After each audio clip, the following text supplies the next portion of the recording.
ಈಗ ಮಡಿಕೇರಿಯಲ್ಲೂ ಕೂಡ ವ್ಯಾಪಕವಾದ ಮಳೆಯಾಗಿದೆ. ಕೊಡಗು ಜಿಲ್ಲೆಯಾದ್ಯಂತ ಗಾಳಿ ಮಳೆ.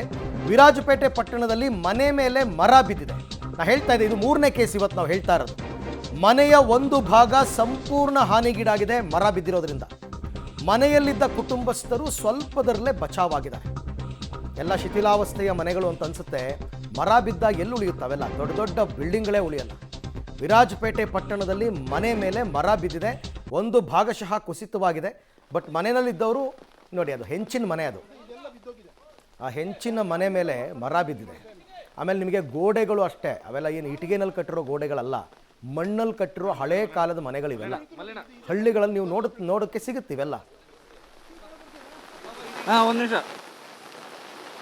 ಕೊಡಗು ಜಿಲ್ಲೆಯಾದ್ಯಂತ ಮಳೆಯ ತೀವ್ರತೆ ದಿನದಿಂದ ದಿನಕ್ಕೆ ಹೆಚ್ಚಾಗ್ತಿದೆ. ಅದರಲ್ಲೂ ಕೂಡ ಕಳೆದ 4-5 ದಿನಗಳಿಂದ ಕೊಡಗು ಜಿಲ್ಲೆಯಲ್ಲಿ ಆಗ್ತಿರ್ತಕ್ಕಂಥ ಮಳೆಯ ಅವಾಂತರಗಳು ಒಂದಿರಲ್ಲ.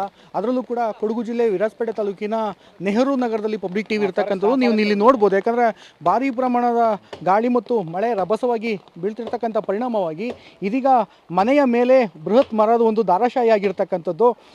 ಅಂದರೆ ಮೊನ್ನೆಯಿಂದನೂ ಕೂಡ ವಿಪರೀತವಾದಂತಹ ಗಾಳಿ ಇರ್ತಕ್ಕಂಥದ್ದು. ಈ ಹಿನ್ನೆಲೆಯಲ್ಲಿ ಬೃಹದಾಕಾರದ ಮರವೊಂದು ಮನೆಯ ಮೇಲೆ ಬಿದ್ದಿರ್ತಕ್ಕಂಥದ್ದು. ಹಲವಾರು ಬಾರಿ ಇಲ್ಲಿಯ ಸ್ಥಳೀಯರೊಬ್ಬರು ಹೇಳ್ತಿದ್ದಾರೆ, ಆರ್ಮಿಯವರು ಕೂಡ ಆಗಿರ್ತಕ್ಕಂಥದ್ದವರು. ಅವರು ಹಲವಾರು ಬಾರಿ ಪಟ್ಟಣ ಪಂಚಾಯಿತಿ, ಅರಣ್ಯ ಇಲಾಖೆಗೆ ಸಂಬಂಧಪಟ್ಟ ಇಲಾಖೆಗಳು ಕೂಡ ಮಳೆ ಬರುತ್ತೆ, ಈ ಮರವನ್ನು ತೆರವು ಮಾಡಲಿ ಅಂತಲೂ ಕೂಡ ಹಲವಾರು ಬಾರಿ ಮನವಿ ಮಾಡಿದರೂ ಕೂಡ ಅವರ ನಿರ್ಲಕ್ಷ್ಯ ಕೂಡ ಆಗಿದೆ ಅನ್ನೋದು ಅವರ ಆರೋಪ ಕೂಡ ಆಗಿರ್ತಕ್ಕಂಥದ್ದು ನಾವಿಲ್ಲಿ ನೋಡ್ಬೋದು. ಯಾಕಂದರೆ ಇದೀಗ ಪುರಸಭೆಯ ಸಿಬ್ಬಂದಿಗಳಿರ್ಬೋದು, ಸ್ಥಳೀಯರು ಕೂಡ ಈ ಮನೆ ಮೇಲೆ ಬಿದ್ದಿರ್ತಕ್ಕಂಥ ಮರ ಏನಿದೆ ಅದನ್ನ ತೆರವು ಕಾರ್ಯಾಚರಣೆ ಕೂಡ ಮಾಡ್ತಾ ಇದ್ದಾರೆ. ಅಷ್ಟೇ ಅಲ್ಲದೆ ಪುರಸಭೆಯ ಅಧ್ಯಕ್ಷರು ಕೂಡ ಬಂದಿದ್ದಾರೆ. ಸೊ ಅವರೊಂದಿಗೆ ನನ್ನ ಜೊತೆ ಇದೀಗ ಮನೆಯ ಮಾಲೀಕರಾಗಿರ್ತಕ್ಕಂಥವ್ರು ಮತ್ತು ಹಲವಾರು ಬಾರಿ ಮನವಿಯನ್ನು ಮಾಡಿರ್ತಕ್ಕಂಥವ್ರು ಕೂಡ ನನ್ನ ಜೊತೆ ಇದ್ದಾರೆ. ಸರ್, ಯಾವಾಗ ಮನವಿ ಮಾಡಿದ್ರಿ, ಏನು ಅಂತ ಹೇಳಿ? ಈ ಕಾಂಪೌಂಡ್ಗೆ 3 ವರ್ಷದ ಹಿಂದೆ ಮಾಡಿದ್ದೀನಿ. ಏನಂತ? ಈ ಕಾಂಪೌಂಡ್ ಬಿದ್ದೋಗಿದೆ, ಒಂದು 80 ಅಡಿ ಬಿದ್ದೋಗಿದೆ. ಮನೆ ಮೇಲೆ ರೈತ ಇದನ್ನೆಲ್ಲ ಹೊಡೆದಾಕಿದೆ.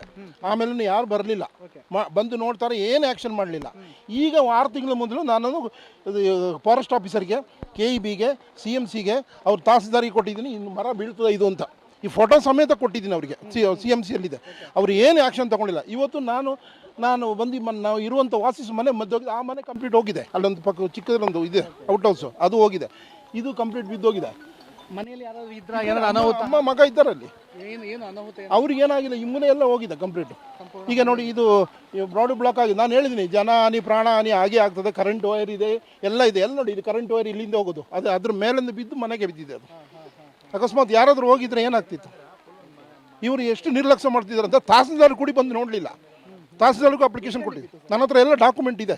ಇದು ಈಗ ನಾನು ಆಫೀಸಲ್ಲಿ ಇದು ಕೆಲಸ ಮಾಡ್ತಿದ್ದೆ. ನಾನು ಅಲ್ಲಿಂದ ಓಡಿ ಬಂದೆ. ನಾನು ಮಳೆ ಗಾಳಿ ವಿಪರೀತವಾಗಿದೆ, ಗಾಬರಿ ಇಬ್ಬರು ಇದೆ. ಇವ್ರು ಮುನ್ನೆಚ್ಚರಿಕೆ ನಾನು ಅಪ್ಲಿಕೇಶನ್ ಕೊಟ್ಟ ಮೇಲೆ ಯಾರಾದರೂ ಬರಲಿಲ್ಲ. ಫಾರೆಸ್ಟ್ ಆಫೀಸರು ಬರಲಿಲ್ಲ, CMC ಅವರು ಬರಲಿಲ್ಲ, ಈ ಕರೆಂಟ್ ಅವರು KEB ಅವರು ಬರಲಿಲ್ಲ, ಇವನ್ ತಹಸೀಲ್ದಾರರು ಬರಲಿಲ್ಲ, ಬಂದು ನೋಡಲಿಲ್ಲ. ಇಷ್ಟು ನಿರ್ಲಕ್ಷ್ಯ ಆದರೆ ಜನರದ್ದು ಗತಿಯೇನು? ಸಮಸ್ಯೆಗಳಾಗಿದೆ. ಆಮೇಲೆ ಅಲ್ಲಿನ ಜನ ಇದಕ್ಕೆಲ್ಲ ಒಗ್ಗಿದ್ದಾರೆ. ಯಾಕೆಂದರೆ ಅದು ಹೊಸದಾಗಿ ಮಳೆ ಬೀಳ್ತಿರೋದೇನಲ್ಲ.